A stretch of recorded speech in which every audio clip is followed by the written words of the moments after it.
Milwaukee County Historical Society's Lunch and Learn. This is our sixth Lunch and Learn of 2023. We are very excited to have you here today. Today's Lunch and Learn is called Fire, History, and Frank Alioto. My name is Jolie Diepenhorst, and I'm the Community Programs Manager here at MCHS, and I'm coming to you from inside the Milwaukee County Historical Society, and Frank is coming to you from inside his home. A few housekeeping notes before we get started. Please keep your sound and cameras off. If you have questions at the end, Frank is happy to answer any questions you have, and you can put them in the chat if you know how to do that, and I'll read the questions. And so we'll do that at the very end of the presentation. Recording in progress.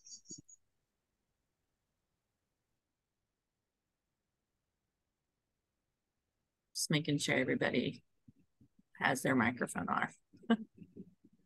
So a bit about Frank. Frank Alioto combined his passion for local history with memories from his 32-year career as a Milwaukee firefighter. He will present dozens of fascinating images of the early horse-drawn fire steamer era, the romance of life in the firehouse, and fires that impacted Milwaukee's history, all woven with incredible stories that give an insider's view. So now I turn it over to you, Frank. Thank you, Jolie, and welcome everyone.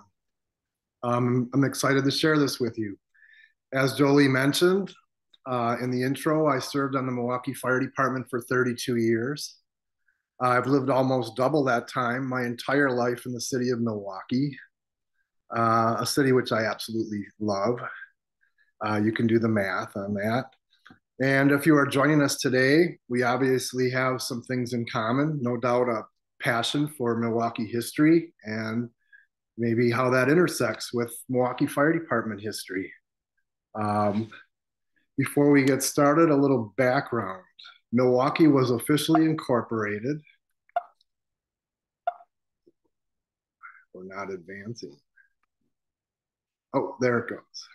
Sorry. Milwaukee was officially incorporated in 1846, but from its infancy, as early as the 1830s until 1875, a half century, volunteers put out fires with very rudimentary equipment and not often successfully.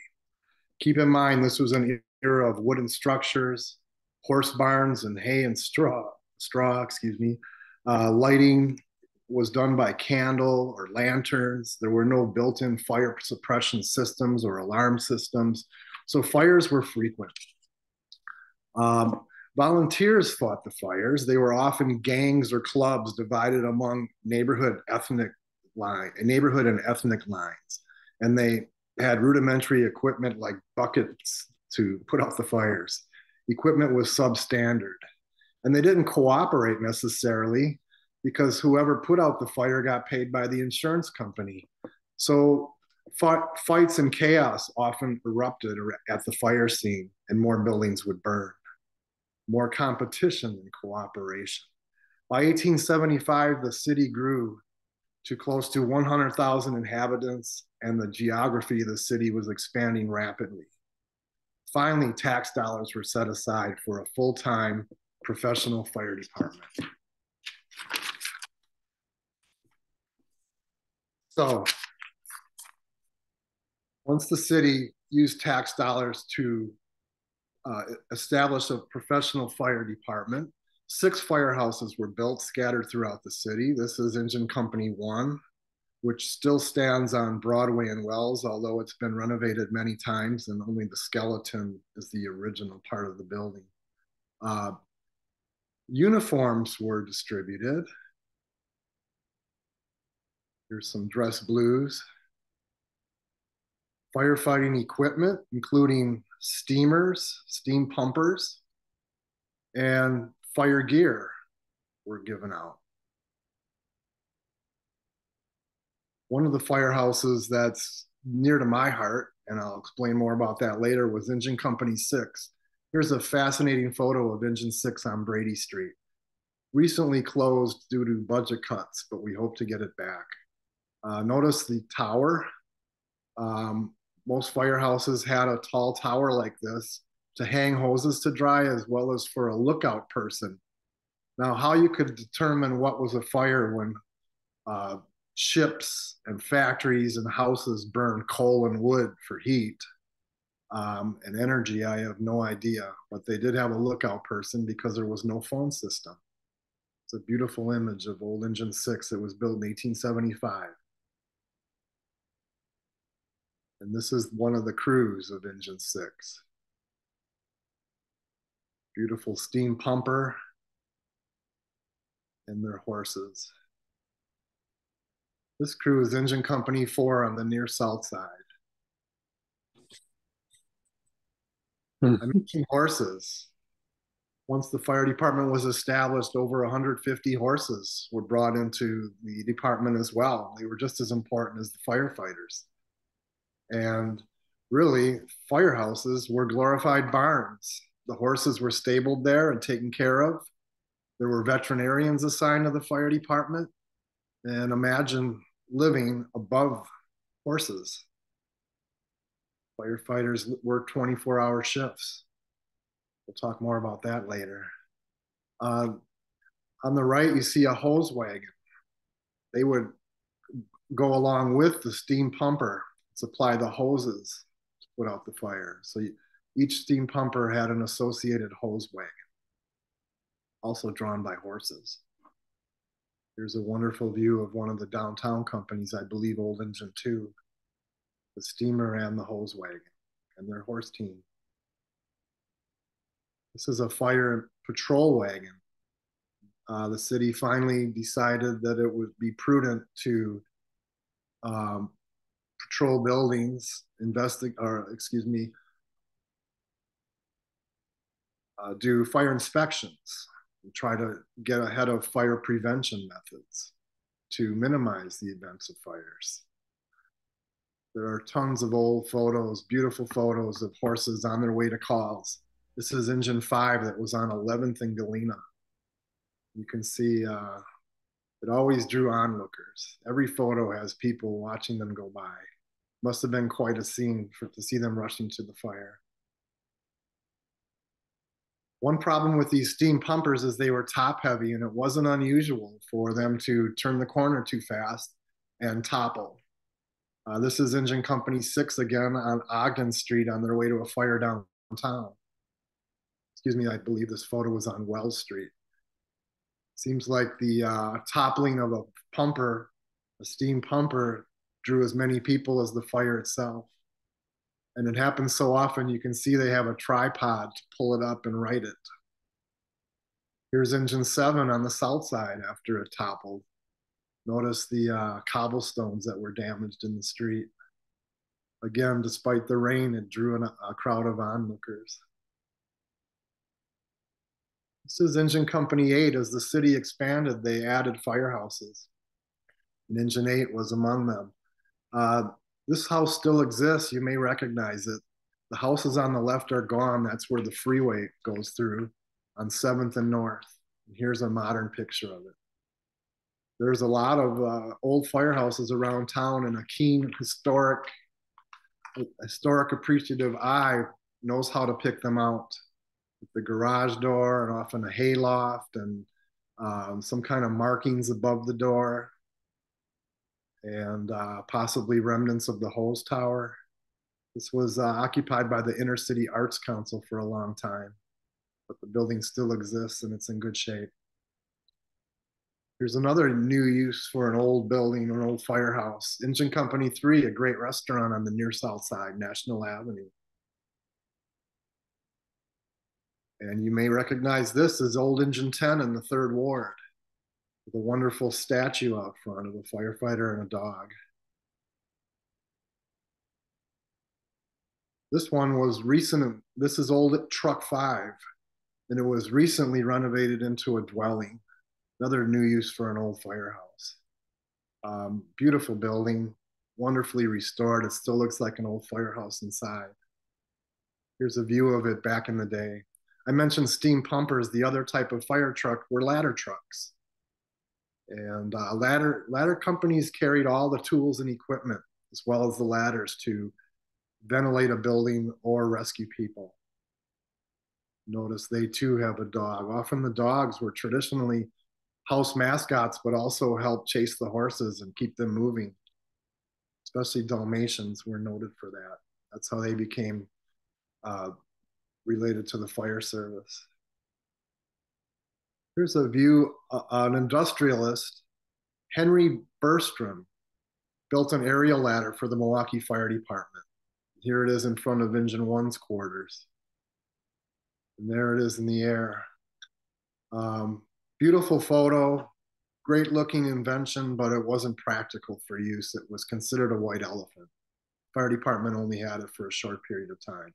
Too cumbersome to pull around the city and took way too long to raise. Now these steam pumpers often they burn coal or wood to get power, and they often created more smoke than the fire itself. At a working fire, the horses were rounded up by a veterinarian who took them away from the danger and the chaos. And the steam pumpers were often grouped around areas where they could access water. Often it was the river, the lake, a lagoon, or a cistern, which is like a sewer that collected water. Here's another view of that same fire. By the way, this is on Water in Michigan. This building still exists. It's an old bank building. Look at all the onlookers. Fires were always a spectacle and still are. Despite the danger and the destruction, there's a lot of action. And it pulls people in. This is a fire in the valley, and it gives you a better view of the cistern. You can see the hole in the ground, collected rainwater, and fire steamers would gather around it, and they would suck water in order to flow water to the fire scene. Excuse me. I mentioned the river. Milwaukee had 22 miles at this point in the 1880s and 90s of riverfront, and it was mostly industry because you needed access for shipping. They didn't have trucks back then. So to protect all this waterfront valuable property, we had a whole fireboat fleet.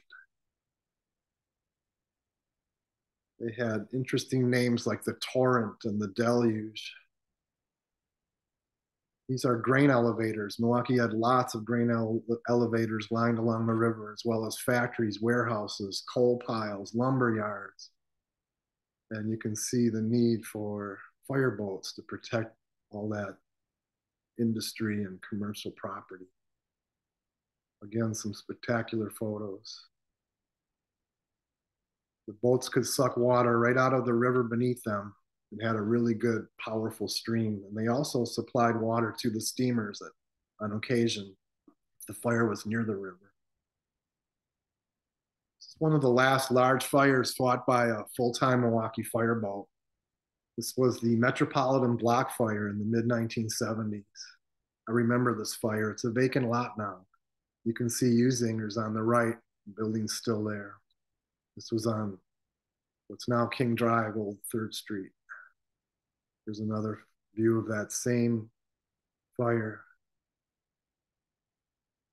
Here's an interesting fire vehicle, and I don't know how many or how long this lasted, but you can see a fire ladder on a sled in the winter. This is a chief's buggy, another form of fire vehicle. What's interesting is some of the nomenclature and terms we use to this day harken back to this era. To this day, the Suburban or SUV that a chief drives is called a buggy. Also, when we get a run or a call, we call it a hitch, harkening back to the horse era. In the 1920s, something happened. Motorized apparatus came on the scene. You can see that horse on the right there is not too happy about it. But this is a great photo because it shows two eras of firefighting. An old steam pumper, which is probably ready to be retired, next to a modern, in that day, fire apparatus. Incidentally, these rigs were built by the Milwaukee Fire Shop. in the 1920s. The shop still exists on First and Virginia Streets. There's a couple photos of the motorized apparatus on their way to calls. There always seems to be children watching in these photos. You can see them on the right there.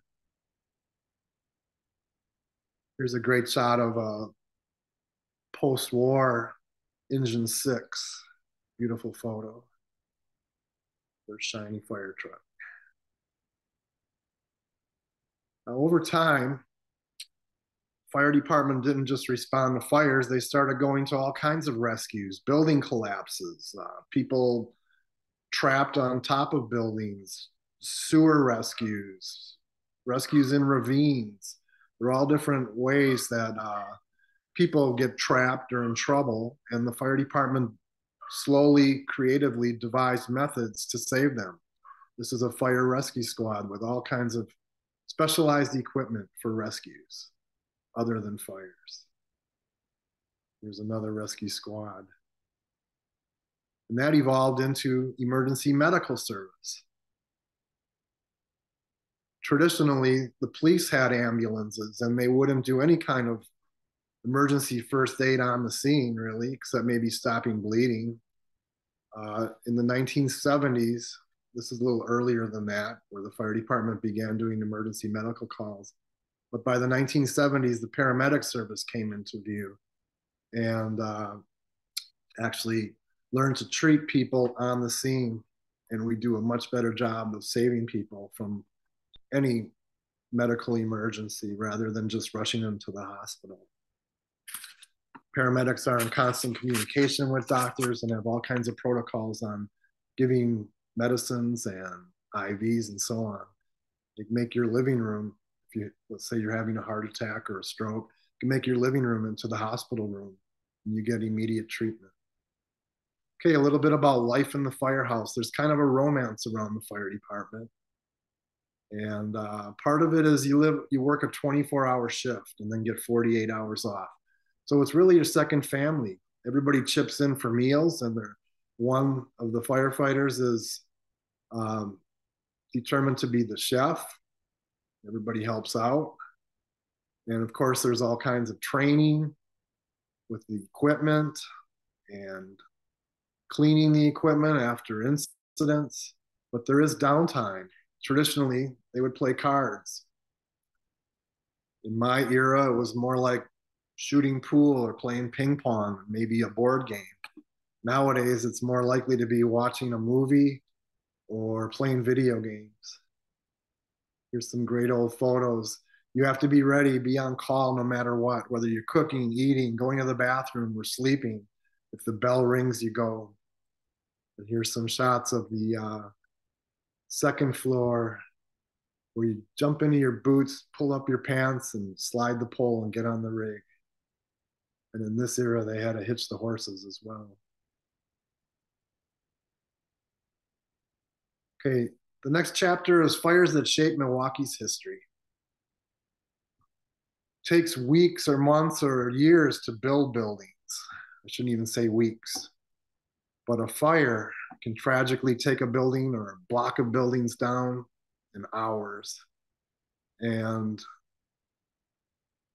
not only does fire leave landmark buildings leveled in their wake, but we lose a lot of lives, although we're getting better and better at fire safety, both for civilians and firefighters. In the old days, we were a lot less safety conscious, and building collapses often meant loss of multiple firefighter and civilian lives. In 1894, April of 1894, 9 firefighters perished in the Davidson Theater fire. This is a photo of the Goodyear Tire and Rubber Company, 1913, October 26th. 7 firefighters perished in a major collapse. 150 firefighters, a little bit more than 150 firefighters have been lost in the line of duty in the 150 years of Milwaukee firefighting, but most of them were lost in these older eras where buildings were more likely to collapse and we weren't as safety conscious in a firefight. We're now much more conscious of recognizing signs of collapse, of having backup crews and rescue crews at the ready. Communications have improved, training has improved. So there's very few firefighters lost in the line of duty today, although there still are many inherent dangers. We'll talk more about that later. Some more fires that put Milwaukee on the map, so to speak, or changed our history in some ways. This is the Newhall House Hotel. It burned in January of 1883. Over 70 people perished. They're not even sure how many exactly. 70 people perished in this fire, or roughly that. But many more were rescued, either by jumping from upper windows into other people's arms or into fire nets. You can see up here it's depicted. By the way, I'm going to backtrack that Frank Leslie's illustrated newspaper was a national newspaper out of New York. And the illustrations were actually lithograph drawings. But it depicts some of the ways that people were rescued. The fire broke out in the basement of the hotel, which was all wood, in the middle of the night. There's a memorial in Forest Home Cemetery for all the remains that were never identified out of the 70 plus bodies. Here's another fire that put Milwaukee on the map. Perhaps the largest fire in Milwaukee history was a conflagration, which is a fire that burns out of control for many buildings or blocks. Fire started in the building with the ladder, the Union Oil Company. And the fire department actually successfully put the fire out. But it was a very windy day, and some sparks and brands flew to a building across the street and down the block, unbeknownst to anyone, and more fires broke out. This is a map of the area that was lost, the entire third ward, basically. You can study this a little bit. Detroit Street is now St. Paul. Here's where the Union Oil Company stood. It's just about where they're building a 33-story building right now. And the winds took this fire all the way to the lake and the south part of the river, south border of the river. So this entire area that's shaded was lost. A lot of buildings. Only 4 people died, remarkably. All the railroad cars that were in this yard here on the lakefront where Summerfest grounds is were reduced to ashes. There's also, I'd like to point out, fire steamers were brought in from places like Sheboygan, Kenosha, Chicago. This fire burned for several days and they got help from all over the area. There's a book called After the Fire you can get at the library that just shows one photo after another of the destruction. And there were all kinds of valuable factories and merchants and warehouses in the third ward. Here you can see at the bottom, hopefully, a soap company, a confectioner, a chemist, a chemical company, a bedding company. That's just in this view. Here's a vinegar and yeast company. And on the left here is Old Engine 10. I showed you the building earlier with the statue in the front. That's New Engine 10. And Old Engine 10 perished in the fire as well. It's a fascinating book that just shows how the third ward was reduced to ashes and rubble. Incidentally, between these commercial buildings and the railroad yards was Milwaukee's Irish community, and they lived in some ramshackle, tiny shacks. And I'll show you in a moment. Somehow this one shack survived, but it's surrounded by destruction. They said these homes of the Irish, although they did have enough time to take some valuables and escape, the houses just went up in flames and we were reduced to ashes in minutes. Now moving away from the third ward, this is a fire on the east side on a coal pile on the riverfront. This is the Humboldt Bridge back when it was a truss bridge. The vacant lot here in the foreground is where um, a taco place is, Bel Air Cantina. I lost my train of thought for a moment, sorry. Here again, you can see a lot of onlookers. I like looking at these old photos, and this is an interesting one because I live and grew up in this neighborhood. For part of my life, grew up here. Here's a fascinating photo.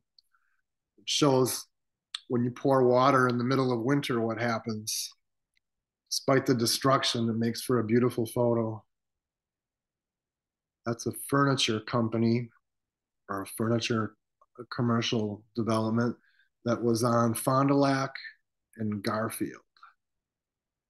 And then they renovated or rebuilt it, and it burned again in the 50s. This is the same complex. Let's see. Oh, I guess that's Lloyd Street there. I don't know if you can read that sign. So that would be 1 block south of Garfield on Fond du Lac. Here's an oddity. City Hall was struck by lightning in 1929, and a fire ensued. And the fire department did not have any equipment that could reach the fire, so they had to let it burn down like a big candle. And when I say burn down, the whole building didn't burn, obviously, it's still there. But it did burn to an area in the steeple where they could access it with hoses and ladders. City Hall was the tallest inhabited building in the world for a few years after it was built in the 1890s. And lightning strikes church steeples as well and causes fires. This is St. Stephen's, which had this fire in 2008. I wasn't at this one, but I remember it occurring. St. Stephen's was now bought out and they moved, and there's commercial development there next to the airport. There's a fire close to home for me. This was in 1947, the middle of winter. Fire broke out at the Showalter Pharmacy. This was a beautiful Victorian structure on Humboldt and Brady. And having roots in the neighborhood, all the old timers told me about this place because they liked going to Showalter's Pharmacy and lunch counter or soda fountain. And there it gives you a little frame of reference. That's St. Hedwig's Church on Humboldt and Brady during the fire. And here again, icy conditions make for good fire photos, despite the tragic loss. This is Joe Zeno's law office. You can see his sign up in the window. Mr. Zeno has since passed, but that was when his law office was 1 year old, and he served the Brady Street area for many years. And I spoke with him about this, and he had actually some charred and waterlogged law books from this fire. And there's a good photo of the end of Showalter's Pharmacy. So a little story behind that. One of the neighbors saw the smoke. It was like 2 or 3 in the morning. So he quickly ran to the firehouse to bang on the door. He did alert the residents upstairs. Second floor of Showalter's was residences. He ran to the firehouse and banged on the door, but the house was closed they were going to tear it down and rebuild it. Remember I showed you earlier that beautiful tower that had been removed at some point. And here is the raising of Engine 6, step by step. I just thought these are pretty cool photos. And there's the platform and the framework for the new firehouse, and that's the building we have today. Not nearly as ornate or beautiful, but it still served the neighborhood well for many years, and it's unfortunate that it got cut from the budget. It was a truly integral part of the neighborhood. And it had a strong connection for me because I remember my grandfather walking me there as a child, and the firefighters sat me up on the rig and let me steer the wheel, and it sparked in me that and my parents taking me to fires around the neighborhood as they occurred, um, a dream of wanting to be a firefighter. So this place is near and dear to me. And then I'm going to show you some fires that I remember from my childhood. This is the Jewett and Sherman factory. It was a pickle factory. You can see a gasoline tanker truck in the foreground. It turned the corner, uh, toppled over after it went into a construction ditch partially, and gasoline sprayed up on the building, and immediately the building engulfed in flames with all that gasoline pouring out. And I remember seeing this among many other fires as a child and just somehow wanting to be a part of that action. We moved to Bayview in 1968, and this was a wooden trestle for trains a block away, and that had a fire in 1970, and that's indelibly inked into my brain as well as having an opportunity to watch firefighters at work, and it really fascinated me. I was on my way to an old Italian barber on the east side on the bus and saw this spectacular fire on a Saturday morning. And I had a choice, watch a fire or go get my hair cut. And guess what I chose? This is the First Baptist Church, by the way, on Ogden and Marshall Streets. There's now a vacant lot there. The Humble Park band shell burned in, I believe, the mid 1970s. And I biked over there and watched it. Rumor has it that it was a senior prank by Bayview High School students that were the cause of this. I don't think they intended it for it to get away like that. So I told you about my dream, and I was able to achieve it at a young age. 21 years old, I got on the Milwaukee Fire Department. This is my graduating class. I'm right here on the left side, and that's a big day. The Fire Academy is very challenging. We started with 33 people, and I believe there's 11 there that passed with us. Very difficult, but rewarding to get through that and begin the dream. This is ladder 18. That's the first rig that I was assigned on. That firehouse is in the quarters of Engine 21 on Brewers Hill. And Brewers Hill had its challenges back then. We were quite busy and had a lot of fires. It was a good place to learn the job.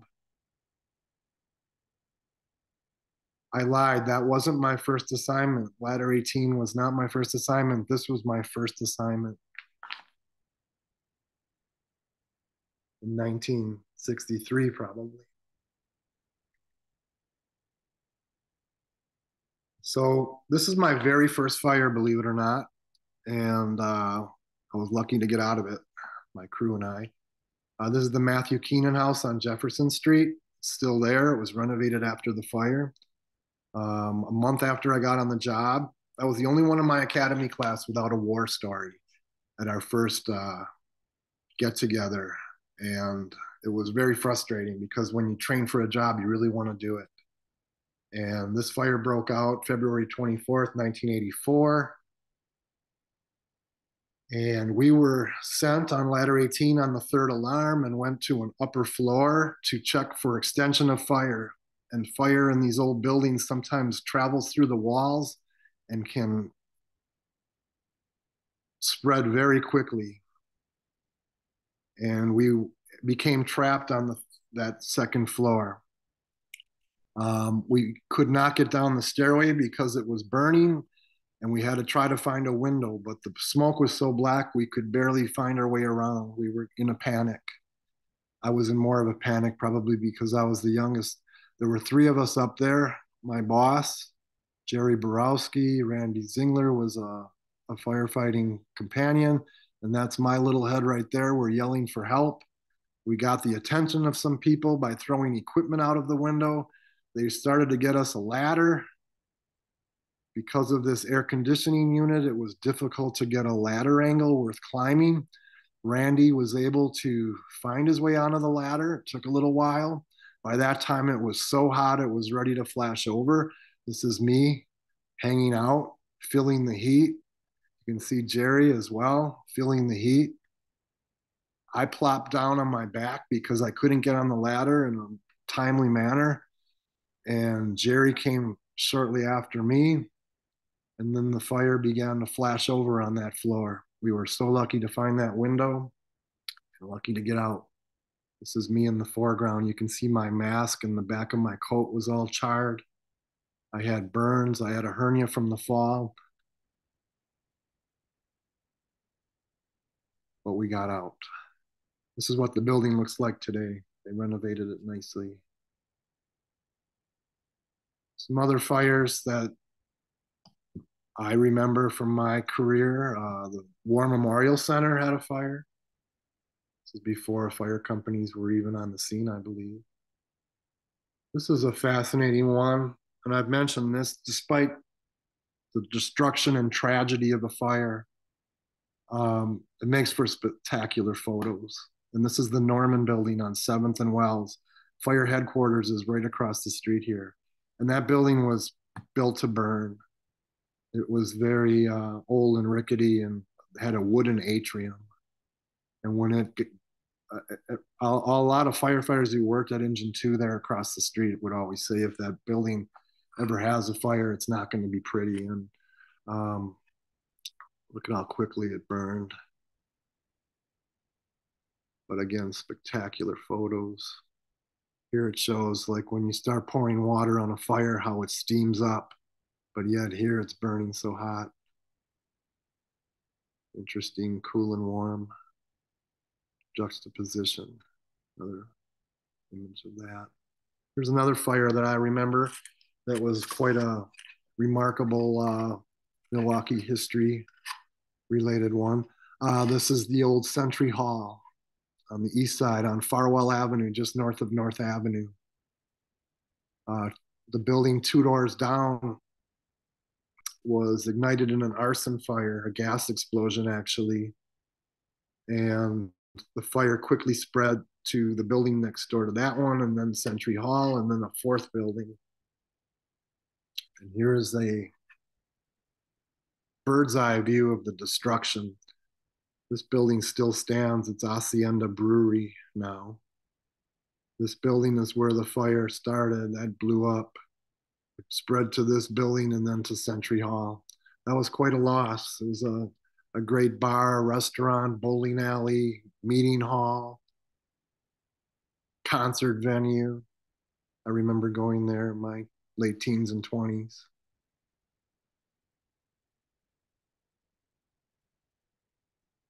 Most of the fires that we go to aren't in these larger buildings, but they're house fires in the city.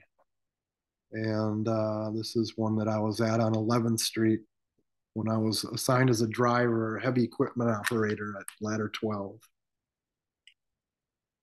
And then I made lieutenant in 1993. And this is a photo of me as a lieutenant. And here's me as a lieutenant on Engine 18 on Holton Street with my crew.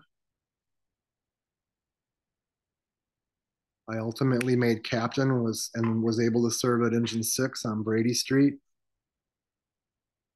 I wanted to bring back a photo from the early years and point something out. Maybe you've noticed it. This crew and every other one for a full century was entirely white males. And I think we just had the privilege to take that for granted. And it wasn't until the 1970s that you actually saw, through lawsuits and a lot of pressure, the fire department take on Latinos and African Americans and women. I showed you my academy photo earlier, and there was one woman in that picture. She was the second woman on the Milwaukee Fire Department. And I actually trained under the first woman on the Milwaukee Fire Department. We've come a long way, proudly. It's really fun to work in a diverse environment. And here's a crew of all women, which is awesome. And they do a great job. And this is a photo of the, the Black professional firefighters had their own union to work for equity and inclusion in hiring and promotions. And they've worked long and hard, and it wasn't always popular work, but we're a much more diverse department today. And we have them to thank for this. Okay, a little bit of firefighting 101. So there's two main types of firefighters. There's the engine crews and the ladder crews. Engine crews are the ones who crawl into a fire and take their hose lines in and put the fire out and rescue people. Ladder companies break the door down or force entry, smash the windows and to give you ventilation and try to rescue people. They support the engine crew. And if you can't get inside because it's too hot, like in this photo, then you start fighting from the outside.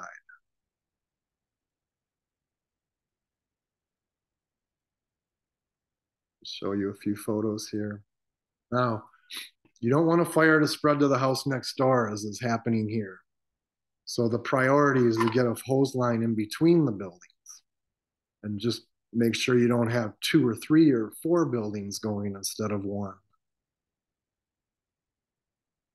So here's a good example of flanking a building before a crew goes inside, because there was probably fire coming out of side windows. Ladder crews do crazy work.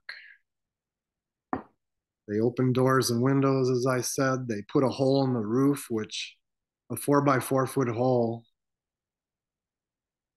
creates ventilation and takes the heat up and out of the building and makes it much more tenable for engine crews to work inside. It's crazy dangerous work, but if you're like me and you like action and adventure, it's really fun. But we train hard, and the risks we take are very measured. But sometimes the fire gets away and you have to get off quickly. So oftentimes, well, not often, but sometimes even having to leave your equipment on the roof and saying goodbye to it.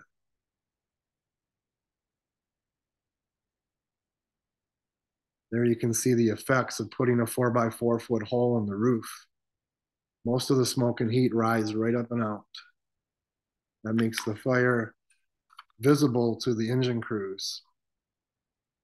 If you're inside a house that's burning, that has just been ventilated, you feel that cooling effect of when they've smashed the windows and made that hole in the roof.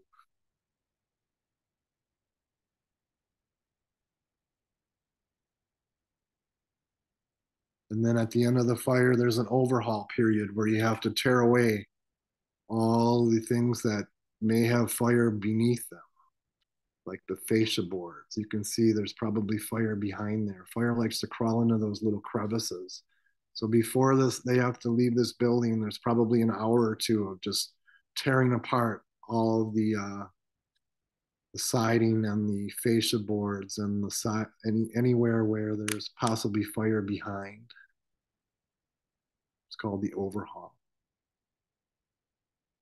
All these window treatments have to be removed. So I'm often asked, what are some of my more interesting calls? And I'll share a few of them with you. This was the Falk Corporation. I was the first in lieutenant. 4 people perished, civilians, but it could have been much worse. There was a whole machine shed that blew up from a gas explosion, and luckily they had evacuated the building shortly before it blew, or there would have been dozens lost. But this photo gives you a little insight into how destructive that explosion was. That was a crazy thing to come across with one fire truck and 3 fellow workers and having to call for help. There was a lot of walking wounded, and there was still fire coming out of different areas. We had no idea what actually happened at the time. Here's an interesting call. You can see this wall here. This was actually built because a car had gone down. This is at the end of a dead end street. A car had gone down the street and hit this house, so they built this brick wall or stone wall. Well, a car was running from the police years later and hit the curb at such a high speed that it went into the house. And here's what we saw when we arrived. You can see a pole was knocked down. You can see a limb is out of the tree. So we see a car in a house. Well, it gets more interesting. This is a woman's bedroom, and she was asleep in bed, and the bed is under that car. But she was unscathed.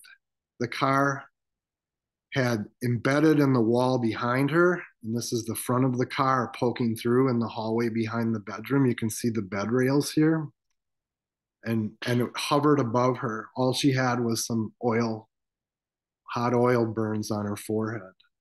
We quickly got the legs of the bed off because there was no room to get her out, and got her out, and then we extricated the dead driver and the passenger. Here's another fire that I remember, the Pizza Man fire on North Avenue.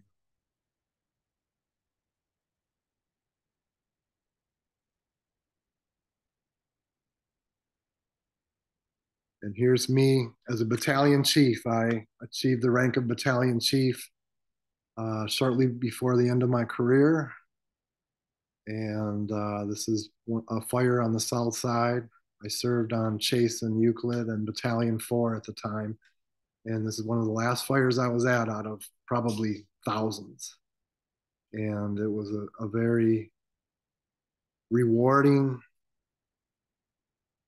entertaining, at times harrowing career.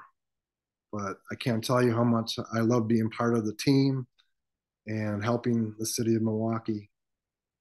And this is the last photo. So it's back to Jolie.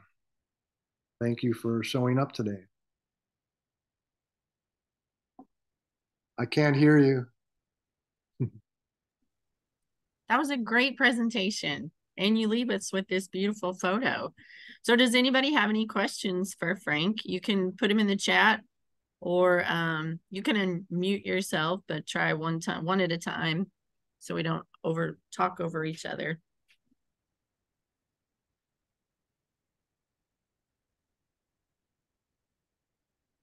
Well, I'll start. Frank, how long were you the battalion chief? For 4 years. It was the last 4 years of my career. Never imagined I'd get to that rank, but it was fun. I think I have natural leadership qualities, and so I did move up the ranks, mentored by many good officers, and I like the challenge of showing up and making decisions based on what you have. We didn't cause this problem, but how do you mitigate it? And so it was the last 4 years of my career, which would have been, I'm doing the math here, I came on in 83. So probably from 2011 to 2015, I served as a battalion chief, which is 1/5 of the city, a battalion. So you're in charge of 1/5 of the city on a given work shift. And you ride in an SUV or drive an SUV, and you go to fires over, and whatever rescue incidents there are, over a broader region. There's usually 5 or 6 or 7 firehouses in your battalion. And was your part on the south side? Yeah, for the first, I believe, year and a half to 2 years, I was assigned to 13th and Reservoir on the near north side, and which is quite a busy area.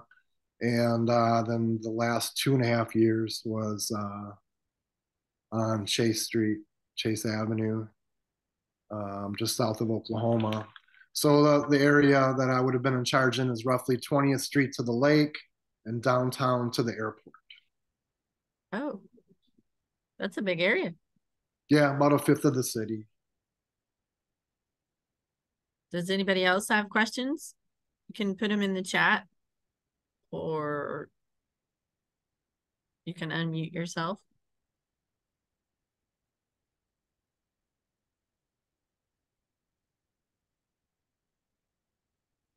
Was there any fire that affected you the most, Frank? Um,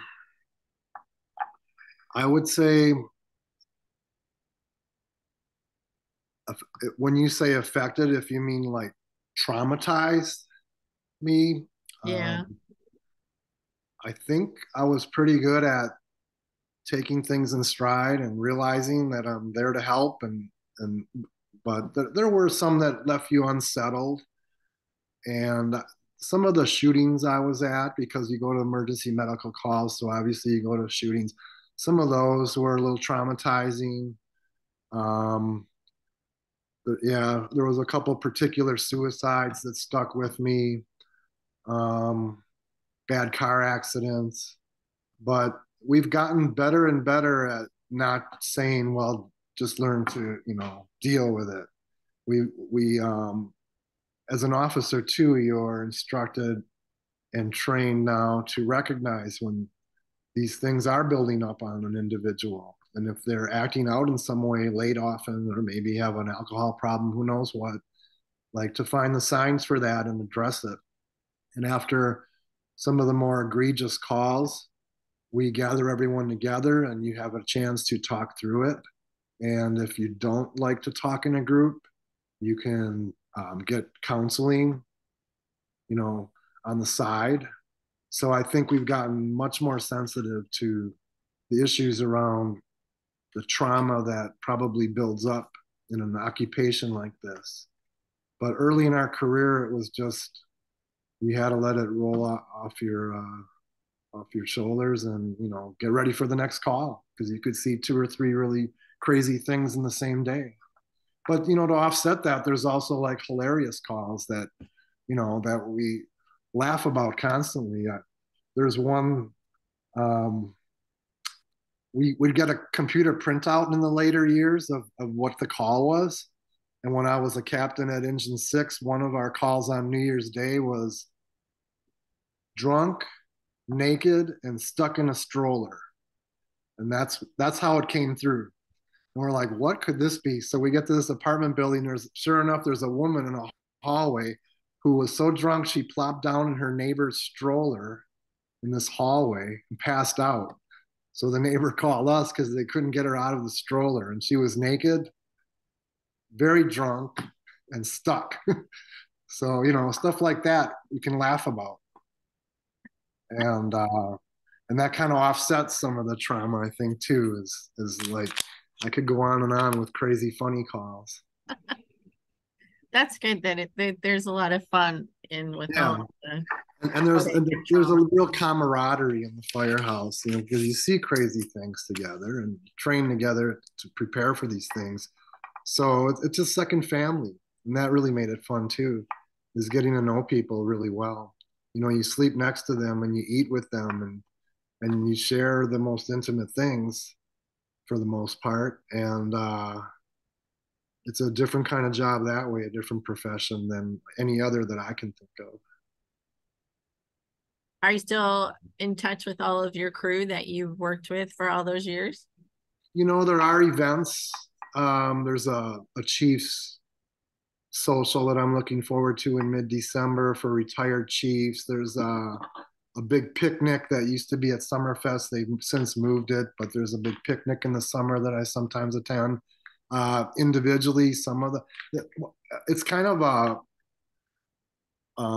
bittersweet thing because you really get to know people well and then you get transferred after 4 5 6 years and then like it's time to start over and sometimes those new beginnings are good but you miss these people that you had a really good relationship with so you know I've had hundreds of friendships through the years on the fire department but that's not my core group that I hang with to this day although I do have friends that I socialize with occasionally so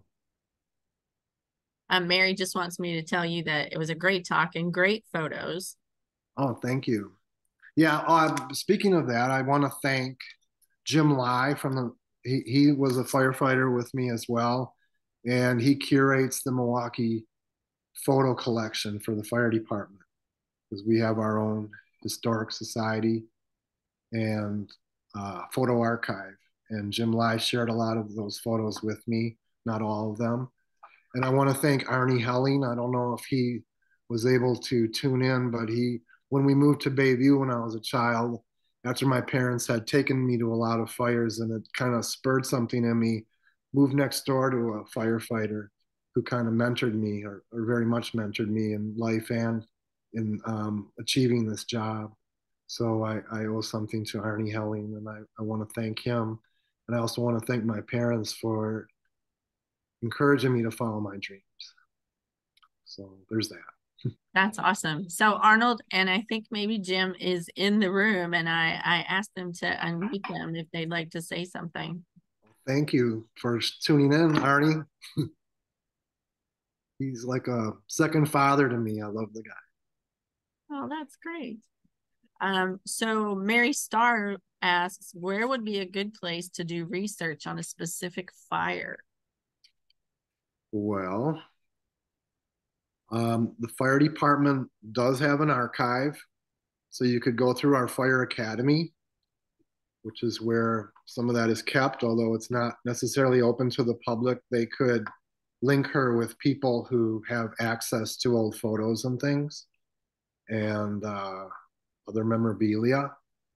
Also, of course, the Historical Society and Central Library Humanities Room are good resources. In general, there's a couple books I'd recommend. Beertown Blazes is chock full of interesting, in fact, I use it as a resource for the show. Here it is. They have it in most libraries. I think it's out of print.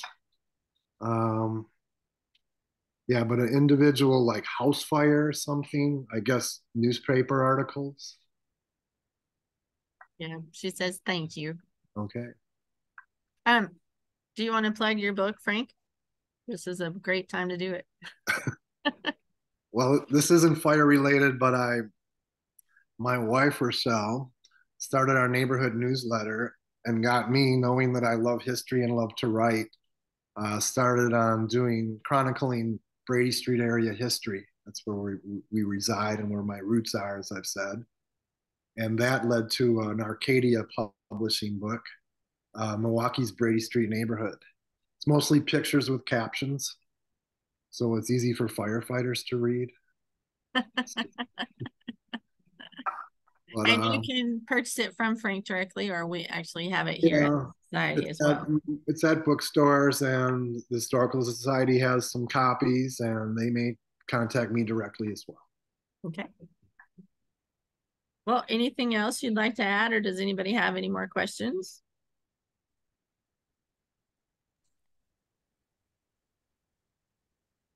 Well, with I no want more to thank questions. everyone for their interest, and I hope you all enjoyed it.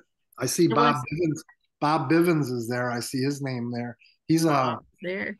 he's a former cohort. Bob was longtime paramedic and a firefighter with me. I don't know if there are any others.